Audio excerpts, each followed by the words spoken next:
Je vous l'avais dit, vous n'avez pas voulu m'écouter, vous m'avez négligé, vous m'avez critiqué, voire même insulté de fanboy pendant presque 2 ans. Demon Slayer est l'œuvre de la décennie. Et encore une fois, la saison 2 qui s'est terminée maintenant il y a 2 semaines, à l'heure où je sors cette vidéo-là en tout cas, le prouve. Et même moi, je suis choqué. Déjà, je vais me présenter. C'est ton Nakama Winnie. Oh, Chakra en Vibranium, ouais. Franchement, là, j'ai pas le temps, là, aujourd'hui, là. De toute façon, si je fais cette vidéo, ce n'est que pour flex. Regarde, j'ai reçu des colis, là. Regarde comment c'est le bordel autour de moi. Là, je suis censé ranger ma chambre, normalement. Je prends mon temps, là, de faire cette vidéo-là, juste pour flex et rigoler un peu. Parce que, quand la saison 1 s'est terminée, j'ai fait une vidéo. J'ai dit, ça va être une œuvre qui va marquer le coup. J'ai lu le manga. J'ai fait une vidéo quand le manga s'est terminé pour dire que cette œuvre a encore marqué l'histoire du manga game. On m'a encore rayonné, on m'a négligé. J'ai fait une vidéo quand le film du Train de l'Infini était sorti. La même formule, la même sauce, on s'est encore moqué de moi. Et aujourd'hui, 4e vidéo sur Demon Slayer, sur la saison 2. En fait, je trouve ça marrant parce que aujourd'hui, Demon Slayer n'est plus surcoté. Alors, il y avait ce débat-là il y a 2 ans quand la saison 1 était sortie, quand le film était sorti, mais là, je pense que tout le monde est d'accord pour dire que la hype est méritée. Je vais même pas parler de la saison 2 en elle-même, on sait très bien, l'animation est incroyable. Bon, Tengen, pas trop fan de Tengen, je l'ai... Ici, on est team Rengoku. Hein. De toute façon, ceux qui me suivent sur Twitter le savent très bien. On faisait des spaces toutes les semaines, le dimanche, le soir, avec SNK également, mais je vais reparler de SNK juste après. Donc les gens qui vont voir cette vidéo-là et qui me suivent sur les réseaux sociaux, de toute façon ils savent ce que je pensais de Demon Slayer. À chaque épisode, on a vécu ça tous ensemble en live, sur Twitch, Twitter, Instagram, partout. Maintenant, ce qui est drôle, c'est que j'ai l'impression que c'est vrai que tout le monde a accepté à peu près. Alors il y a toujours des petits détracteurs par-ci par-là, mais j'ai l'impression que la majorité des gens ont enfin accepté Demon Slayer dans ce qu'il est, en fait. Alors oui, encore une fois, ce n'est pas un scénario exceptionnel, révolutionnaire, mais je pense que enfin les gens ont compris l'essence même de l'œuvre. C'est-à-dire que c'est un shonen qui fait le taf, qui reprend les bonnes formules qu'on aime, mais encore une fois, ce qui fait la différence, c'est l'univers de l'œuvre et les personnages. Des thèmes comme la polygamie, Tengen avec ses 3 femmes, mais ça a choqué tout le monde. Personne n'était prêt. Les Animal ils ont vu Tengen. En plus, personnage très important dans l'arc, tu vois, c'est pas un personnage secondaire comme ça. Non! Le gars, c'est un pilier, il a 3 femmes. Même le fait que l'arc se passe dans le quartier des plaisirs, c'est quand même des sujets assez osés, assez peut-être même risqués pour un shonen d'en parler. C'est pas commun de parler de ce genre de choses, de la polygamie, le quartier des plaisirs, voilà, les bails sombres comme ça. Mais non, moi je trouve ça fort.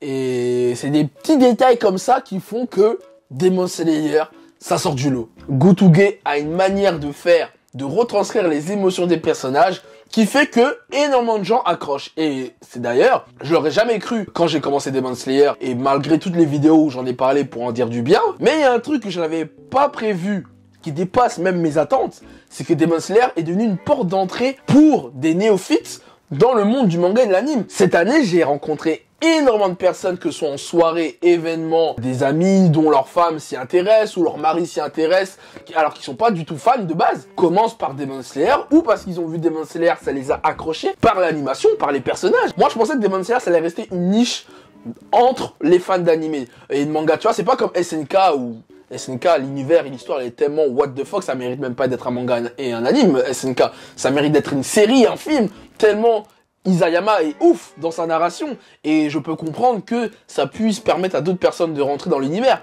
Mais Demon Slayer, franchement, j'aurais pas vraiment misé une pièce dessus.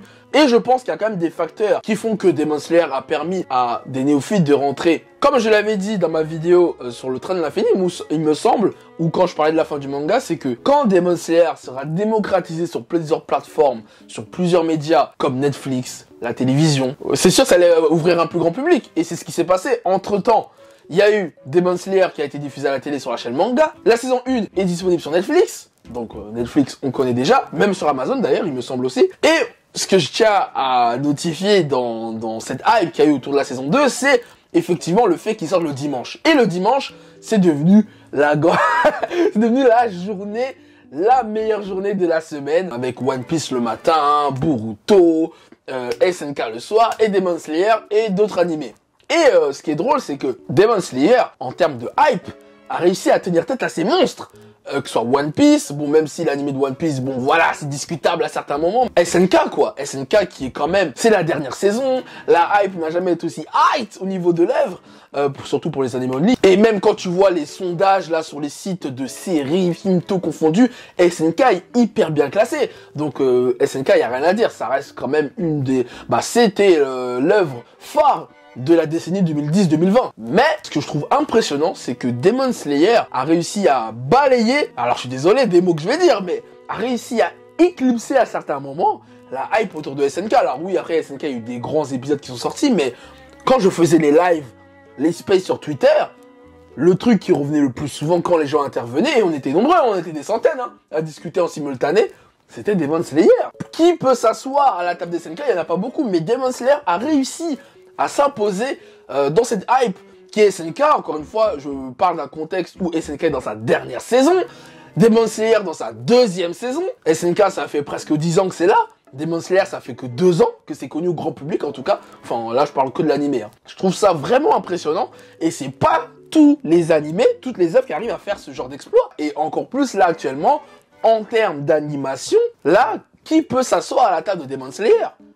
Il n'y en a pas beaucoup. Alors oui, il y a Chainsaw Man qui va sortir, il y a Blue Lock qui va sortir, il y a Spy Family, il y a énormément d'animés qu'on va attendre, qui vont sortir cette année, que moi-même j'attends fort. Mais franchement, là, pour que ça envoie autant qu'on a eu pour Demon Slayer, après, il y a plusieurs facteurs à énoncer également, c'est que Ufotable ne produisent pas énormément d'animés comme MAPPA. Par exemple, MAPPA, laisse tomber, ils produisent beaucoup d'animés.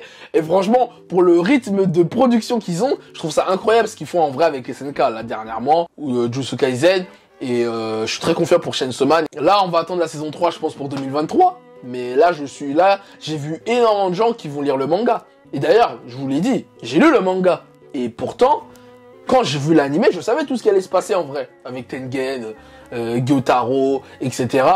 Et j'étais choqué. J'ai lu le manga, je connais l'histoire, mais j'ai quand même été surpris comme si je connaissais pas l'histoire.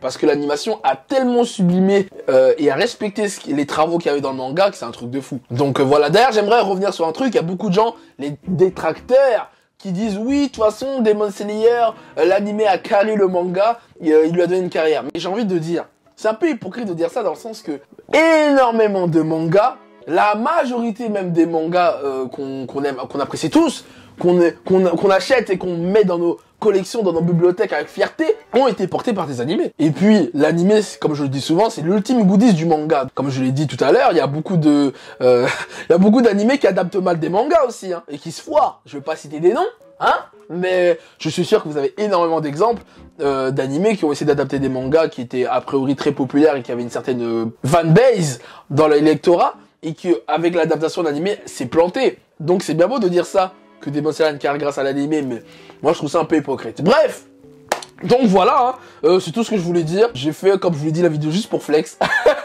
Juste pour parler de Demon Slayer. On m'a beaucoup mis l'étiquette de fanboy de Demon Slayer. Bizarrement, pour s'excuser, il n'y avait plus personne. Si, j'ai quand même... Il y a que Digito. Il y a la seule personne que je connais qui m'a envoyé un message pour me dire c'est bon, Winnie, je retourne ma veste. Je suis un Demon Slayer sexuel, c'est Digito. Ah, j'ai pas eu beaucoup de retours, mais c'est pas grave, je vous en veux pas les gars, c'est le jeu. Et puis voilà, non, je suis content pour Kutuge. On est le 27 février 2022. Je maintiens toujours mes propos. Demon Slayer est l'œuvre phare de cette décennie. Et quand je dis c'est l'œuvre phare, je parle pas du scénario, que de l'animation en général, mais je parle en termes de game changing dans le game. En termes de chiffres, l'engouement, comme je l'ai dit tout à l'heure, le fait que ça ouvre des portes, ça permet à des néophytes de rentrer dans le milieu. Tout le contexte en fait autour de l'œuvre permet que, pour moi, Demon Slayer, ça restera l'œuvre phare de cette décennie. Et en plus, on n'est qu'à la saison 2. Mais rendez-vous compte, mais quand vous allez voir ce qui va se passer après, l'arc des fourches de Ron, le dernier arc adapté, mais là, ça va être n'importe quoi. Là, ça va être n'importe quoi. D'ailleurs, j'ai une petite théorie, je vais terminer comme ça la vidéo. Je pense que là, du coup, on aura la saison 3, série complète de 24 épisodes. Après, on aura une saison 4, première partie, 10, 11, 12 épisodes par-ci, par-là. Comme là, c'est déroulé la saison 2. Et après, la fin de la saison 4, ce sera en film.